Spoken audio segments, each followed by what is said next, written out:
I'm Sasha Polako-Saransky, Deputy Editor at Foreign Policy, and in my new show, I bring together diplomats, journalists, academics, and activists from across the globe. I think it's an act of war.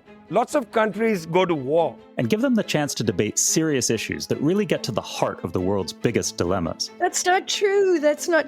Look, diplomacy has been going on. That's Counterpoint, a new podcast from Foreign Policy in partnership with the Doha Forum. Available now, wherever you get your podcasts. So when Trump is no longer guiding the Republican Party, I think that's where you could see some different things happen, right? The never Trumpers could come back in and try to take it back over. I'm not sure there are enough of them at this point to make that happen. Otherwise, though, the party has been gutted, especially the National Party.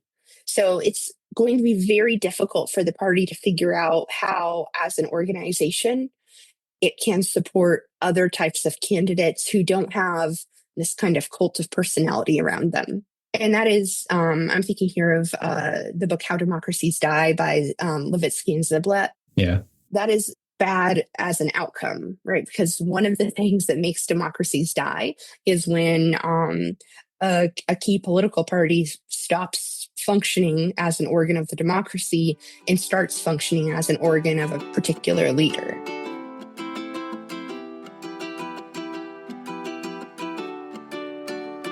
Welcome to Deep Dive with me, Sean C. Fettig. MAGA, or Make America Great Again, is a political phenomenon that has not only reshaped the Republican Party, but has also radically transformed the political landscape of the United States. Born from the Tea Party movement's anti-establishment and anti-government fervor, MAGA has evolved into something far more potent, polarizing, and dangerous for American democracy. This transformation didn't happen overnight. The Tea Party, which emerged in 2009 as a reaction to the election of President Barack Obama, the economic crisis, and debates over healthcare, laid the foundation for MAGA by channeling deep frustrations about government overreach and cultural change. Fueled by figures like Sarah Palin and the 2010 midterms, the Tea Party's rhetoric of grievance and nostalgia resonated with disaffected voters, setting the stage for Donald Trump's rise in 2016.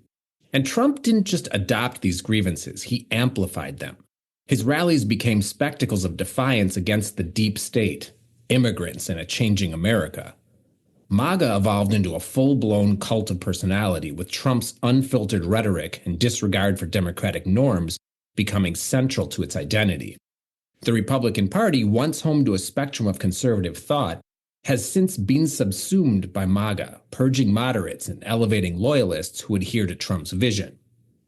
As we stare down the barrel of a second Trump presidency, the implications are profound.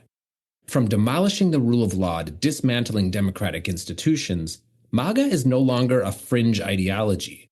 It is the Republican Party. My guest today is Dr. Rachel Blum, assistant professor at the University of Oklahoma and an expert on political parties, with a focus on insurgent factions and their impact on American politics. She's the author of the book How the Tea Party Captured the GOP, Insurgent Factions in American Politics, and frequently examines the dynamics between party movements, institutions, and democracy. We discuss how MAGA took over, what it means for the future of the GOP, and most importantly, what it means for American democracy. All right, if you like this episode or any episode, please give it a like, share, and follow on your favorite podcast platform, and or subscribe to the podcast on YouTube. And as always, if you have any thoughts, questions, or comments, please feel free to email me at deepdivewithsean@gmail.com. Let's do a deep dive.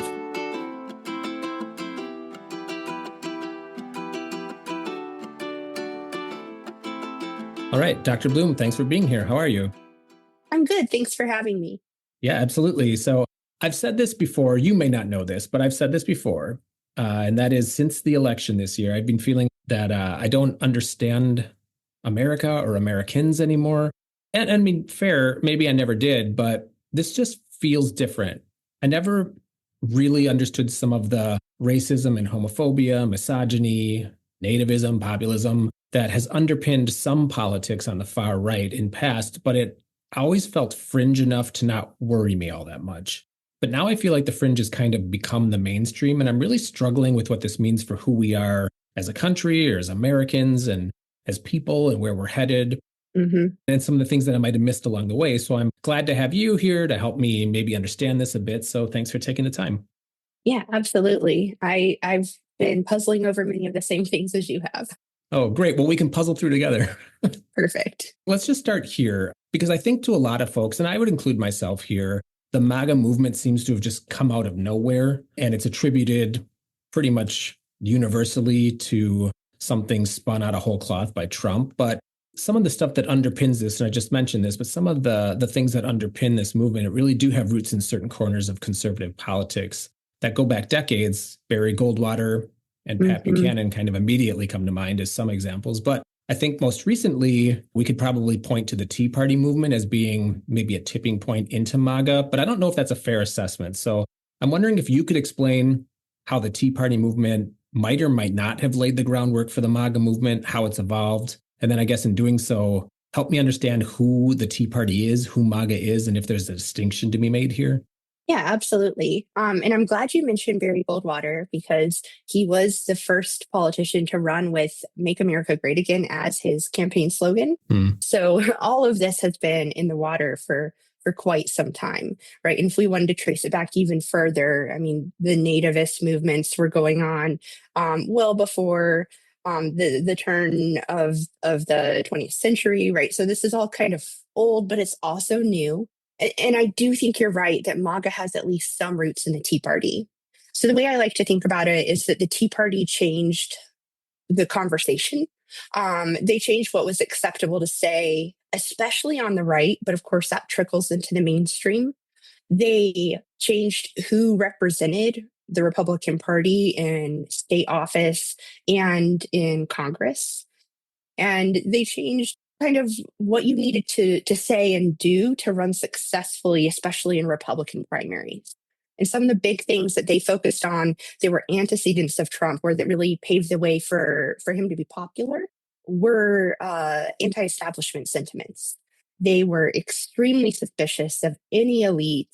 They talked a lot about rhinos or Republicans in name only. And they were just not shy about having a civil war within the Republican Party, which really distinguished them from the conservatives of, say, the 1990s, who were taking on the liberal Democrats and Bill Clinton and so forth as the real enemy. So the Tea Party shifts that focus to anyone who disagreed with them, even if they had an R by their name. And they shifted the focus to kind of right-wing populist type sentiments, which obviously have a lot of overlap with ethnocentrism and xenophobia. So before the Tea Party, it wasn't as common, even on the right, to hear some of the more overt anti-immigrant and anti-Muslim sentiments. But for Tea Partiers, the fact that Republicans weren't talking about this and weren't talking about it in strident enough terms was a reason to primary Republicans. You could think of David Bratt primarying Eric Cantor, who had been a figure of the Tea Party, but wasn't strident enough about immigration. That was kind of his big mortal sin at the time.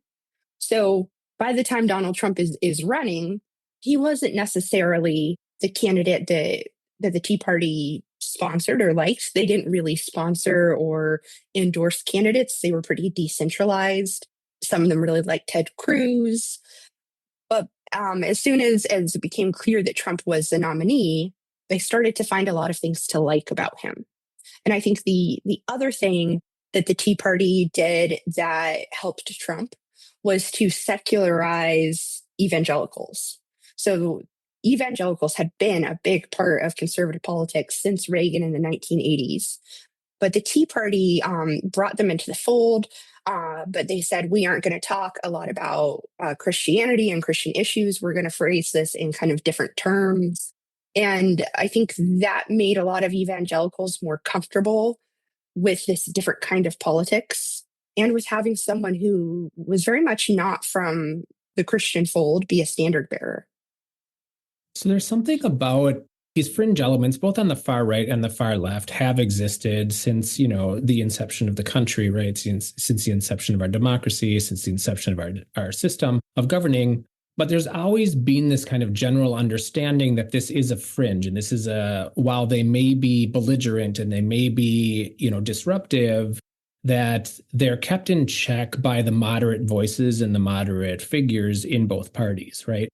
Mm-hmm. And that if not, they would ultimately be disastrous for the electoral hopes of the party, right? Yes. So, the worst excesses of the Tea Party would sink the Republican Party. It has always been kind of the general sense about how this works. And so there's this norm that the parties will kind of police the worst excesses within their ranks. I feel like that did work until Trump came along, and that there was something about Trump that broke the mold and essentially said, not only here's a path to victory, but flipped it so much that it's almost the only path to victory, that to be a Republican in 2008 today just doesn't fly. It doesn't work, that you have to be the fringe. Does that make sense? Yes. And that feels threatening to me. Yeah, I think you're right that has definitely shifted. And it was shifting, of course, before Trump. I remember sitting in a seminar on Congress in 2011, and the professor making the point that there are very few moderates left in Congress like there used to be. So, this was happening for a while and made it more possible for Trump to run without being checked. But I think another thing that had been a moderating force for a long time was the shift that happened between the primary electorate and the general electorate. So the conventional wisdom was that when you're running in a primary, you run to the extreme because that's who votes in the primary. Whether or not that's true, that's the conventional wisdom. We do know primary turnout is low. And then when you run the general, you tack to the middle. But Trump didn't really tack to the middle. He showed that you didn't really have to tack to the middle. Now, there are exceptions to this. I think 2022 showed us some important exceptions. And we do live in a world where the results of 2016, 2018, 2020, 2022, and 2024 are all real and valid. And I think the preponderance of those results, at least popular vote-wise, doesn't really show the extreme fringe of the right doing well. 2024 to me is the big exception to that rule. But the rule we actually had up until that point, especially 2018 to 2022, was that when the Republicans ran these kind of out there candidates, the people showed up and they would even split the ballot. They might vote Republicans in some places, but they would cast out the kind of crazier ones. Something in 2024, though, seemed different. And I think the thing none of us really know yet is if more people accepted that the fringy parts of the right were fine and that they should be the mainstream. It's unclear if it was just that people had forgotten everything that happened before COVID and attributed all the COVID problems to Joe Biden instead of Trump. It's unclear if this was just, fundamentals wise. By that I mean war and peace and the economy, an election for Democrats to lose, and it would have been almost impossible to do otherwise. Another option is that to some voters, Trump has changed the ideological alignment of the parties such that voters might now be seeing the Republican Party as one that is pro-IVF, not necessarily one that would pass a national abortion ban, but one that would just make prices better for things. That, to me, is the most hopeful possible read of the 2024 outcome, that a lot of voters who weren't super aligned to politics just saw Trump as this kind of businessman, and they just decided to forget everything that had happened before. I'm actually glad that you bring this up because I've been thinking about this. There is, exactly as you pointed out, a distinction to be made here in previous elections as to the success of Trump and how that would overlay or translate into success of down ballot Republicans. Mm-hmm. It really didn't, which suggested there was something unique about Trump and his personality that even personality-wise couldn't translate to someone else. So somebody else that had the same personality and used the same language and vernacular and had the same policy decisions was too repugnant for the same voter that would vote for Trump. Yes. Prior to 2024. But that seems to have shifted this year, and you've given a couple of reasons, but I guess I want to throw a flare up for the one that scares me the most, which is that somehow Trump, I don't know if we need to give him credit for this, but has reshaped the electorate and reformed at least the Republican electorate to not just acquiesce to the worst potential aspects of MAGA, but to prefer it. Yeah, and it is very hard to know if they will continue to prefer these aspects when Trump is gone. He is, in many ways, unique. Even Reagan was not as famous as an entertainer or an actor or TV personality as Trump was. He really is someone who has been in the national consciousness for decades, right? Since at least the 1980s, he was a household name, maybe before that. So there are a lot of people out there who are thinking, well, he says that, but that's just Trump, or they just know his name better, or he just seems like he's unique and different from everyone else, and so they don't need to take any of it seriously. I definitely think there's some of that out there. In 2028, if we have a candidate field that includes some people like Nikki Haley and also includes some people who say Trumpy things, maybe JD Vance, maybe Ron DeSantis runs again, maybe Vivek runs again. And without the actual personality of Trump there, voters can't decide if they actually like any of that stuff or want to coalesce around anyone. Then that would be interesting. But I also think that we kind of have this follow the leader phenomenon going on, where the media environment that a lot of voters turn to, which is not only Fox News, but this whole far right ecosystem that has recently gotten a lot more attention it should have had all along, they've very much embraced Trump and magnified Trump and what Trump wants. So that creates this nationalization of politics where no matter where voters live, they're all kind of getting the same message and they're thinking about the same things.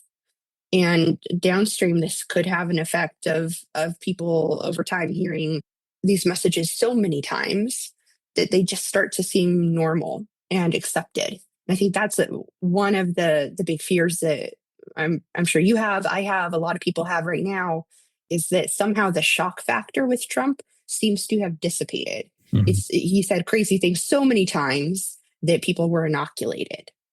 Yeah, and I mean, I don't want to beat a dead horse here, but I think there's a step further that scares me, and that's not only that we're inoculated, but that some people have picked up the banner and embraced that now as an appropriate and an efficient way to win elections. But then, fearfully, maybe then also how they engage with people just on a social and civic level. Yes, that's a very good point. I think it's almost become cancel culture on the right. And this happened with all the censoring that the state and county Republican parties have been doing, but it's happening on a broader level as well. And the only thing that gives me a little bit of hope about that is what happened to cancel culture on the left, right? People over time really don't like being canceled. It's happening from a different direction now. And if kind of the new PC becomes whatever it is that Trump and Trump world are wanting to say, it's possible that people will lash out against that the same way that they've lashed out against traditional PC. I don't know if that's wishful thinking or not, but it's possible. So I want to talk a little bit about, we've kind of established that Trump and MAGA have essentially captured the GOP and they have parlayed that into, I don't know, they would say a landslide, but they parlayed that into essential complete control of the government, at least for the next couple of years. And there's two sides of the coin when we talk about capturing the GOP. There's the populace, the electorate, and then there's the political elites, so the people that are elected, right, the politicians. And they are perhaps captured for different reasons. And I think the easier one to talk about is political elites and politicians. To me, it seems like this isn't scientific, but it just seems to me pretty obvious that the GOP, who did find Trump to be pretty repugnant early on, are now some of his greatest supporters, the elites anyway, that this is probably about it being politically advantageous and about their political survival. But what do you think has happened within the Republican Party at the elite level that has allowed them to become so enamored by something like this with what seems like such little pushback? Hmm. I think the political science way we would talk about this is the dual forces of conversion and replacement. But I'll talk about replacement first. Mhm. So replacement is pretty straightforward. It's the people who were the never Trump Republicans lost their primaries or they didn't run again. And that has happened now for almost a decade, such that there are so few of those people left in any of the halls of power. And the ones who are left, then they can only do so much, right? Like Mitt Romney can only do so much all by himself. And then the conversion, I think, is the stranger part. And that's kind of what you're getting at with, say, Marco Rubio or JD Vance, right? People who said Trump was this big threat and now are his running mate or part of his cabinet. Like what happened with them?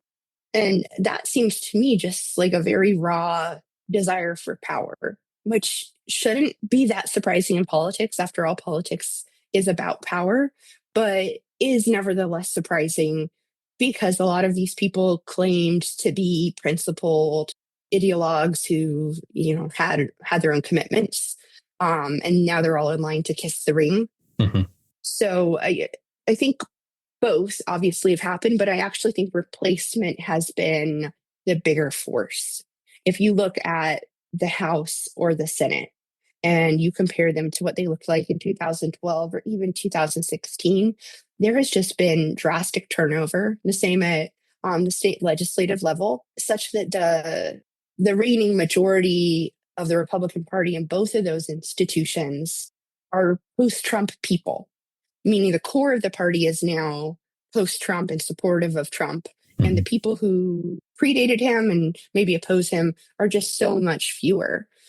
So it's like a flip of what was happening in the Obama years, where the Tea Party style Republicans were the fringe and the establishment people were the core. Now the Tea Party or MAGA style people are the core and the others are the fringe. I think in that case, it's not surprising that the few of those, the Rubios, right, who want to stay around, have decided to get on board because there's not much of a political future if they don't. What do you think this is doing to or has done to the Republican Party of old? Oh, I think it's been catastrophic. And I mean, you could get pretty deep into this and look at it at the state level, Mhm. even kind of single party states, red states like Oklahoma or Wyoming. There are deep, deep battles between the old guard Republicans who only want to deal with issues that affect the state, who have traditional values, and the MAGA Republicans who are coming in and bringing in national issues that aren't really a big deal in these states, right? Like Oklahoma and Wyoming are not teaching critical race theory in their schools, yet the legislatures, or at least the new guard legislatures, are obsessed with legislation on this kind of topic. I think that's one example. At the state level, it has meant that Republicans are paying less attention to local concerns and things that actually matter in their states and more attention to these symbolic national battles, which in the end is just bad for citizens. At the national level, it means that the Republican Party is no longer a robust organization that can stand up for democratic processes and institutions and values. It is now just an organization that's been gutted and remade to follow a particular leader. So when Trump is no longer guiding the Republican Party, I think that's where you could see some different things happen, right? The never Trumpers could come back in and try to take it back over. I'm not sure there are enough of them at this point to make that happen. Mm. Otherwise, though, the party has been gutted, especially the national party. So it's going to be very difficult for the party to figure out how, as an organization, it can support other types of candidates who don't have this kind of cult of personality around them. And that is, I'm thinking here of the book How Democracies Die by Levitsky and Ziblatt. Yeah. That is bad as an outcome, right? Because one of the things that makes democracies die is when a key political party stops functioning as an organ of the democracy and starts functioning as an organ of a particular leader. There's this funny kind of, I don't know, I don't want to say paradox. I almost feel like it's being wielded as a comfort blanket for never Trumpers and also on the left, which is that if this is just about Trump and if the party has itself been gutted, that ultimately there's a light at the end of the tunnel because post-Trump, that the party will be left in shambles and will have to figure out a way to rebuild itself or reshape itself or reconstitute itself in some way that is more moderate. And there's a part of me that feels like that's possible and that's hopeful. But at the same time, there's another possible outcome here, and that is that in that period of time, there is so much chaos and instability in our political system that a lot of damage can be done, not just to the basics of functioning, but to democracy itself. Mm-hmm. And I feel like that's a very real possibility.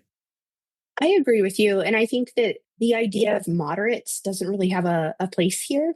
Because if we were to look at, left-right issue valences, the contemporary National Republican Party is more pro-choice, at least under Trump, with what he's saying currently. This could change, than it has been in a while, right? Just more pro-spending. It's very strange, right? They are not the party of Reagan. But the real thing that they are about is dismantling government, right? They do not believe that government can or should work, so they will make sure it doesn't. And that kind of dismantling is actually the part that I think is more deeply dangerous. And the question is how much they can dismantle before that party can rebuild itself. Moderates could come back in and have moderate policy views, but if we have gutted the state and just completely gotten rid of everything that might make the state able to function, I don't think moderates will be enough.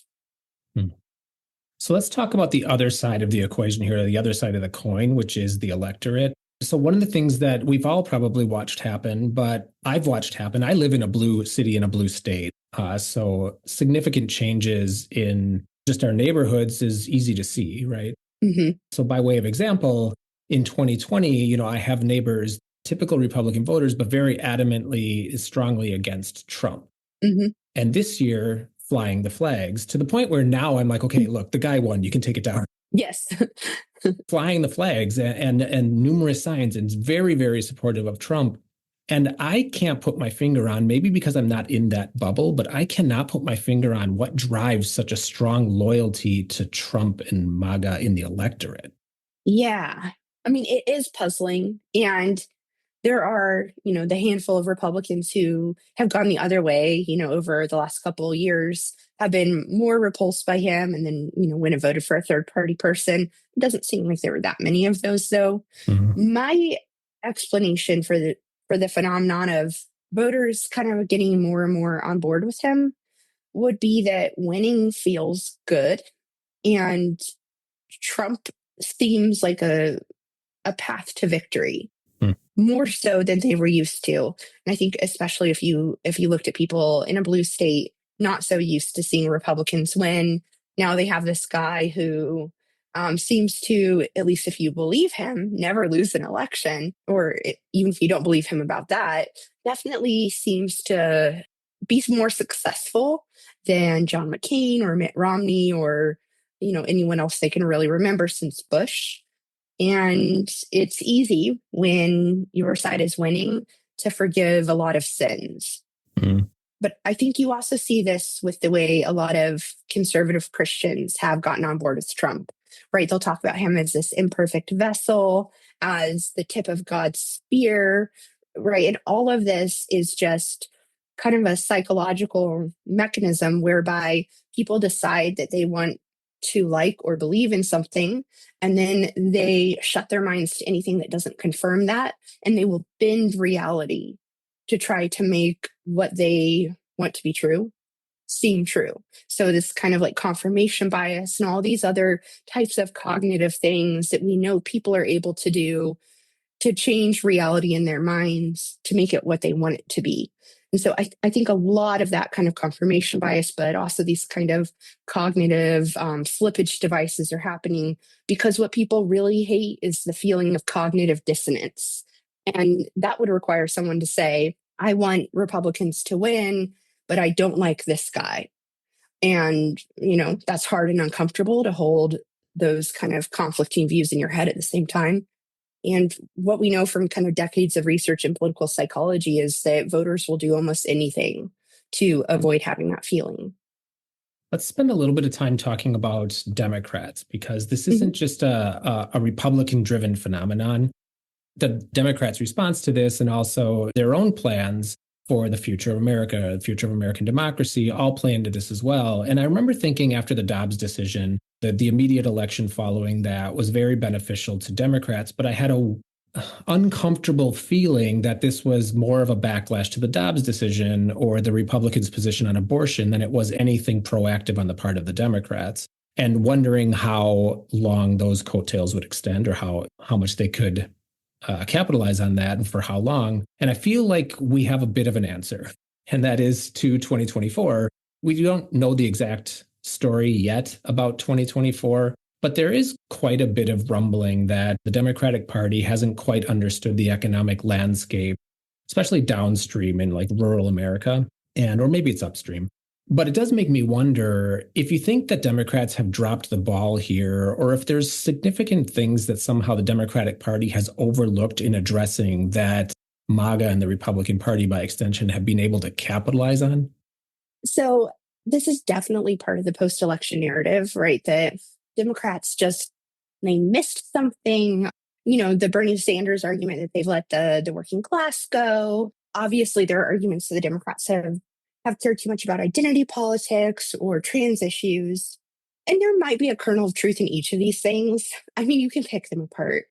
Trans issues have really been something that Republicans have brought to the fore. Democrats are not passing reverse bathroom bills or bills to allow trans women in girls' sports. It is Republican states that are doing this, and then it's easy for them to say that this is a big issue. So some of this is a little bit of a straw man, and obviously identity politics are very strong on the right. This is kind of part of Trump's appeal. I tend to think that the Democratic Party has a really hard job right now, which is to be the big tent that the Republican Party is not. Typically, both of our parties have been kind of big tents. They can pull a lot of different types of people into the coalition. The Republican Party is not so much doing that right now. I mean, they've made small inroads with non-white voters, but their primary base is white voters from specific states with specific education levels and working backgrounds. In other words, most Republican voters look very similar to one another, whereas most Democratic voters have less in common with one another than they do with Republicans. So the Democrats are responsible for holding together everyone from never Trump Republicans to people who would really consider themselves socialists. And there is no winning with that kind of coalition. It is almost too broad for Democrats to satisfy everybody. And the dysfunction at the level of the federal government has meant that when Democrats get in power, they really can't deliver or do very much to change anything the voters want. So then voters say, they didn't really keep promises or whatnot. Another part of the problem is the information environment. Republicans have done such a good job at having a unified message and having that unified message put out across all kinds of different outlets. Whereas Democrats do not have a unified message. And even though there's this sense that the media has a liberal bias, the media's attempt to correct for that has actually been by being equally critical of Democrats as Republicans, even if Democrats aren't doing things that deserve as much criticism.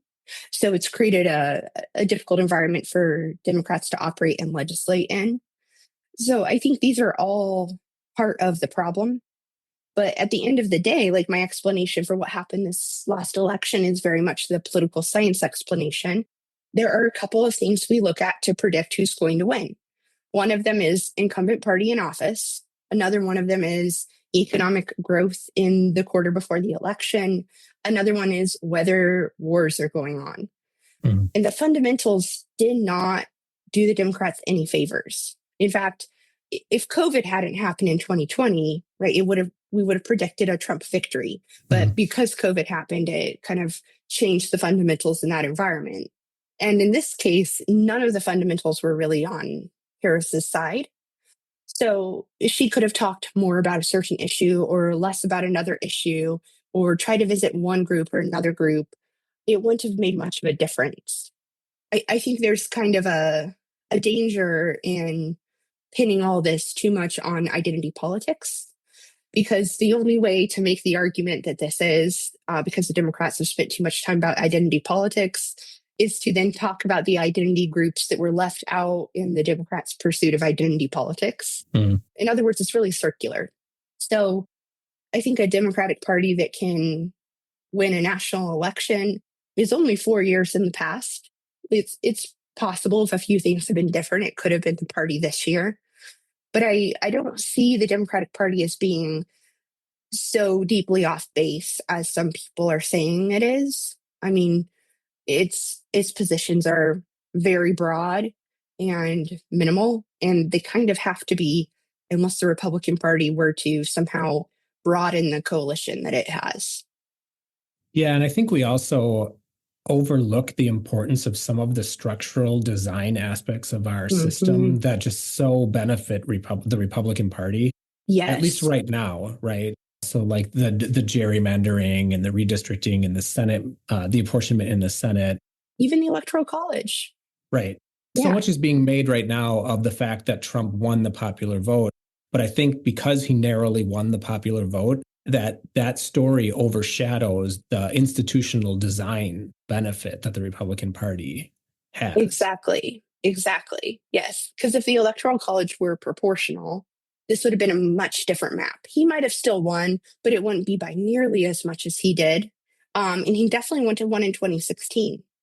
So yeah, a lot of the hand wringing that's happening in kind of like the pundit sphere, I think is a little bit unfair, right? It's attributing all kinds of things to the Democratic Party that they didn't cause and can't control. And they are in national elections kind of fighting an uphill battle all the time.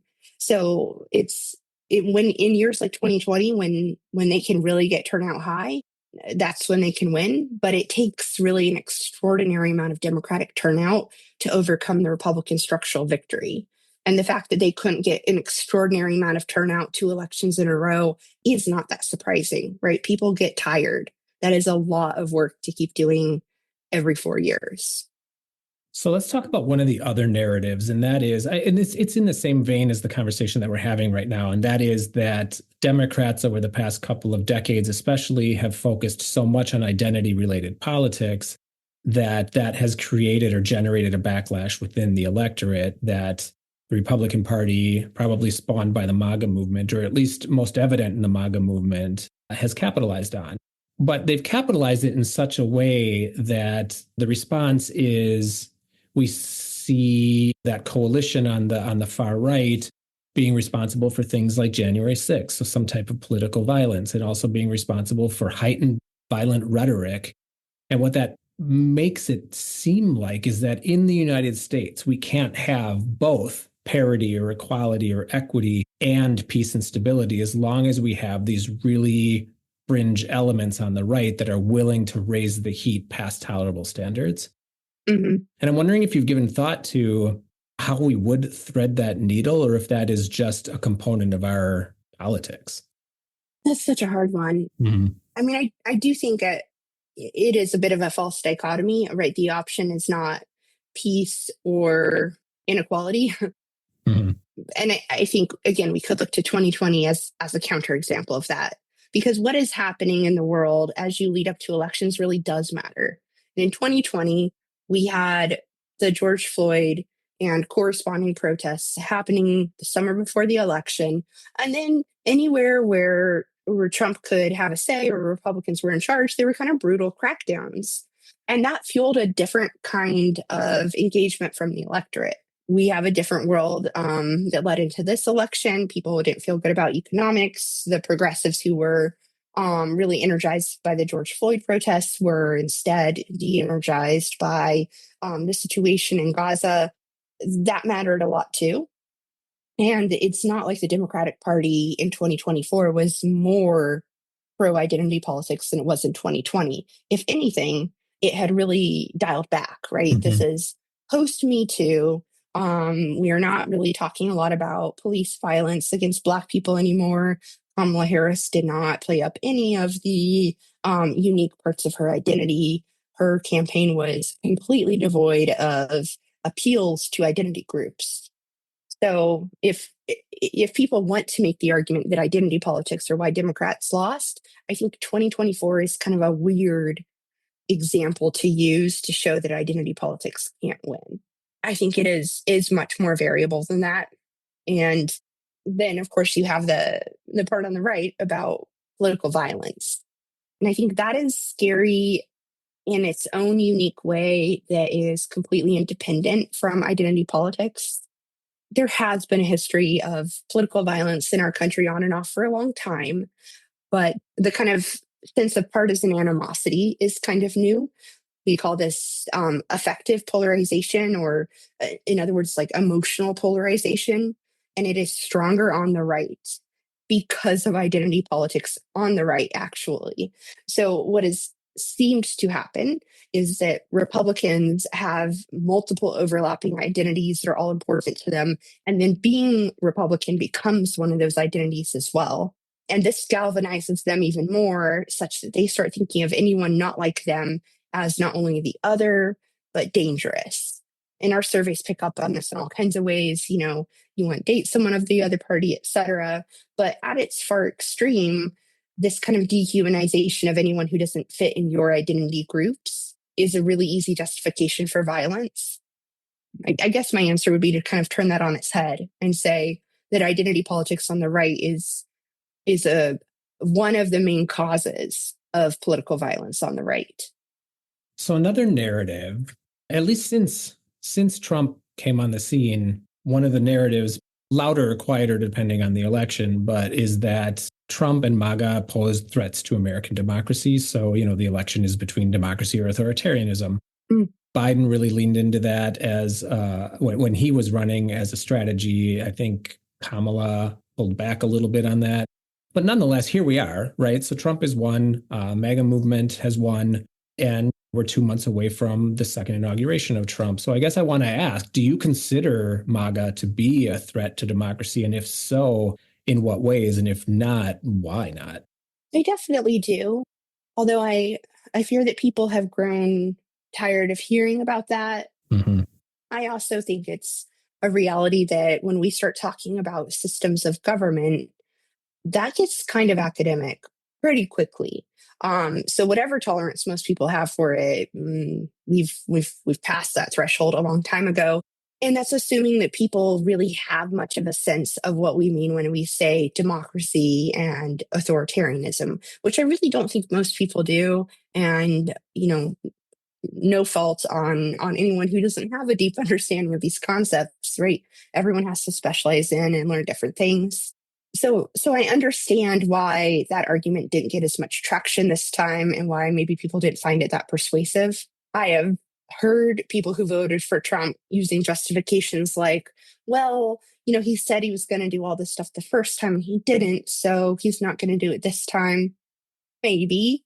I think the main reason he didn't do it the first time was because he didn't understand how to effectively use the government. Mm-hmm. People have said that he will use the government more effectively this time. That's possible. But then you can look at the people he's choosing for his cabinet and think that maybe it's not as possible. He is certainly not picking people who, for the most part, are, deeply experienced in politics. There are, I think, scarier people he could pick, people who would be more skilled at using and dismantling these various structures than the ones he has chosen. That said, I think if Trump had his way, if he could just do things by fiat, he would 100% lean into authoritarian tendencies, right? His main concern is making sure that he is on top, and he would use the organs of the government, which he would view as parts of a business that is now something Trump runs, to do what Trump wants. Mm-hmm. Now, he might not be thinking that's authoritarian, but the effect would be authoritarian. I am not sure if that is something he can actually pull off with his intellect and expertise and that of the people that he has underneath him. He also has this kind of bad tendency to fire people as soon as they say something he doesn't like. And that makes it really hard for anyone to pursue a kind of consistent agenda. So I think the the kind of stupidity excuse could save us a bit. But there are still some deep ways, even if Trump can't pursue some of his most outlandish aims, that he has already undermined democracy.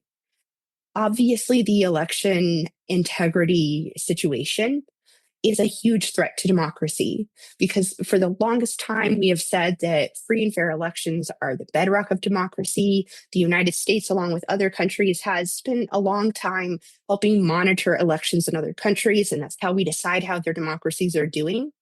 So the fact that there are so many Americans, let's say at least a sizable majority of one of the two parties, that no longer believe that our elections are free and fair unless there's a certain outcome, and even then they might question it, is deeply problematic because that distrust is not going to go away.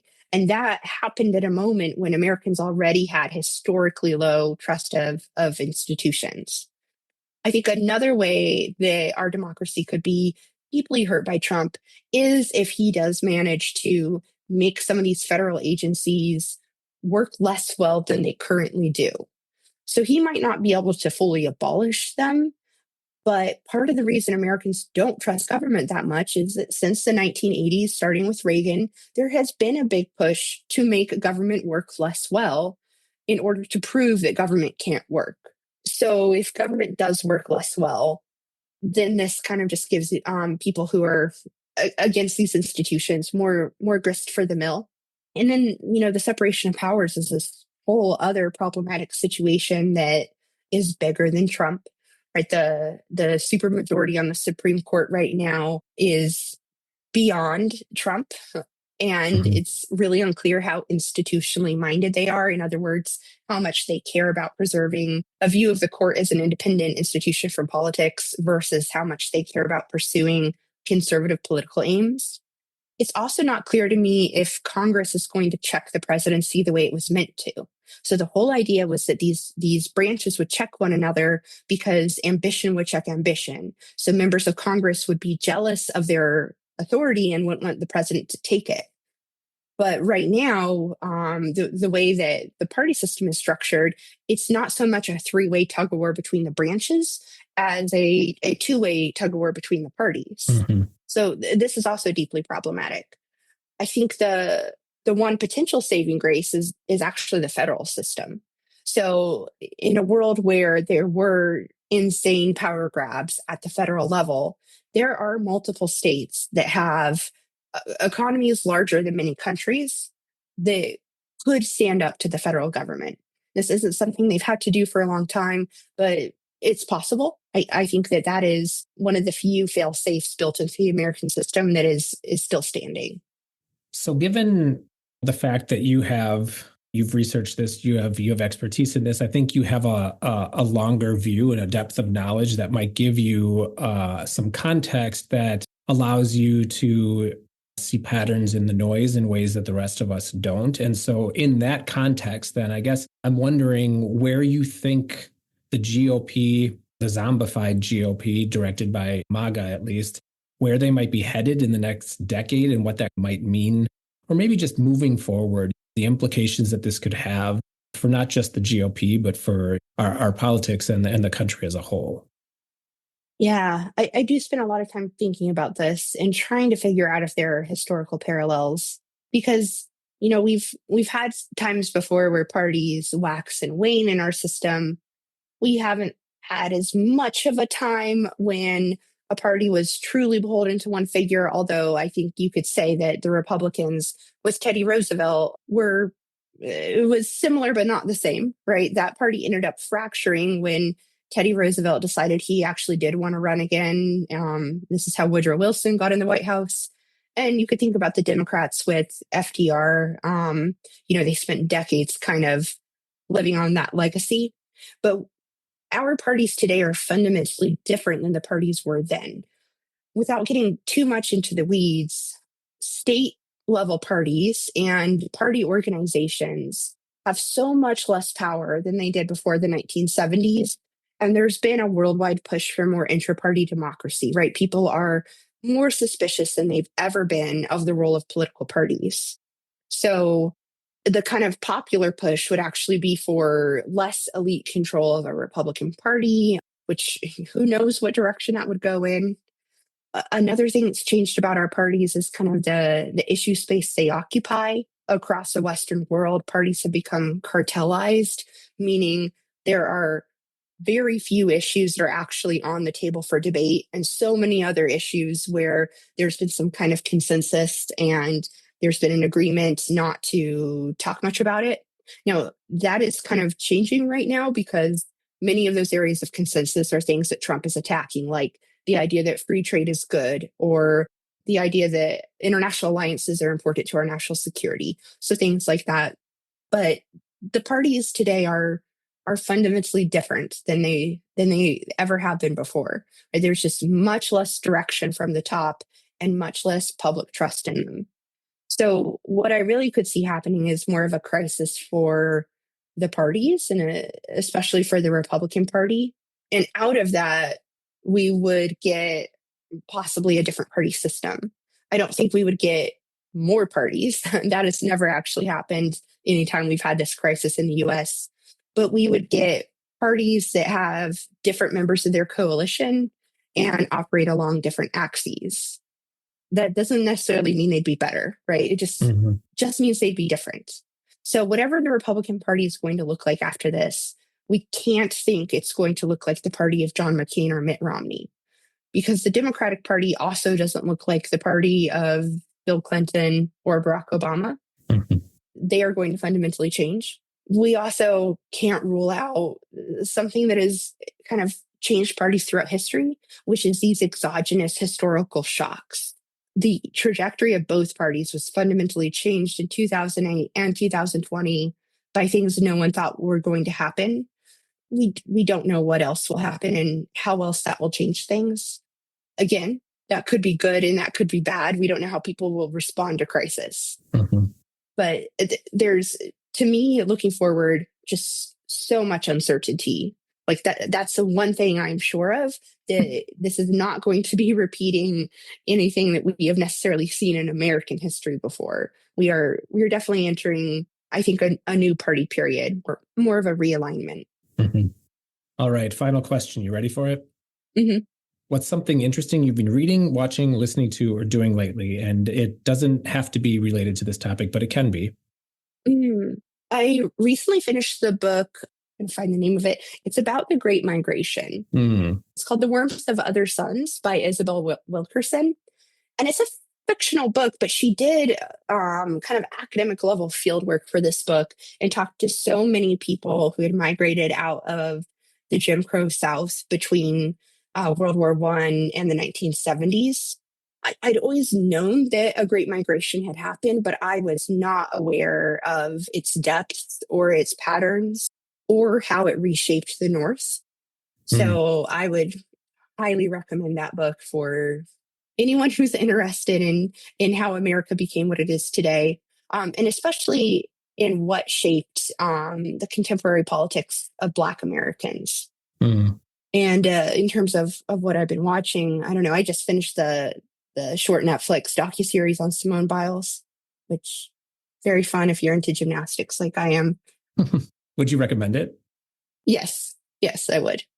I want to go back to the Great Migration, but I want to talk about migration just really quickly, generally in the United States, because one of the things that's kind of struck me is we have these two stories about, one, that we're going through a party realignment in the United States or something, right? Some type of evolution. And at the same time that we're experiencing another migration of people like moving to the Sun Belt and out of the Rust Belt and et cetera. And that's changing up the makeup of a country. And I just wonder if you overlay those two, if there's anything that would, if we overlay past migrations in the United States over the politics of our time, if we would see some type of a trend that shows a certain amount of upheaval and heightened political anxiety at those periods of time. That's interesting. I mean, also because one of the big hallmarks of the Great Migration is that when it was happening, no one could really see that it was happening, right? So we can never fully tell that these things are happening until they're over. So, right, we could very well be in one right now and we aren't quite sure yet. So the two hallmarks of the Great Migration of Black Americans from the South to the North and the West were terrible conditions at home, like truly terrible, life-threatening conditions, and the possibility of greater economic opportunity elsewhere. That doesn't mean that those are the conditions of every Great Migration, but typically for people to pick up and leave, they need to have a combination of not much hope where they are and the promise of something better elsewhere. So it's possible that something like that could be happening or continue to happen. Maybe we could see some people leaving red states for bluer states. Maybe we could see people leaving areas in the Rust Belt that are economically depressed for, say, the Atlanta suburbs or places, or, California's leaving for Texas, places where it's cheaper or there's more economic opportunity. But I don't think we'll see anything on that same scale. Right. The solid Jim Crow South was just a historical anomaly. Like, there really has never been anything else like it. And the places that Black Americans went to were just so diverse. It was really everywhere else in the country. So I'm not sure we'd quite see anything like that. But there has definitely been a little bit of a shifting, at least I think, of millennials. A lot of us, myself included, lived in really big, expensive cities when we were younger, say in our 20s, and we scraped to get by. And then at some point, you get really tired of that, and you realize that there are a lot of less expensive places to live in the country. And at least some of this shift, I think, has been reflected in how certain states have turned a little bit more purple. Yeah. I'm thinking Colorado, Arizona, Georgia, maybe North Carolina. So, we could be seeing a little bit of like a millennial migration. I don't know if it's any bigger than that. Yeah. Agreed. Food for thought, though. Yeah. Dr. Blum, thanks for being here, and thanks for the conversation. Thanks so much. I really enjoyed it.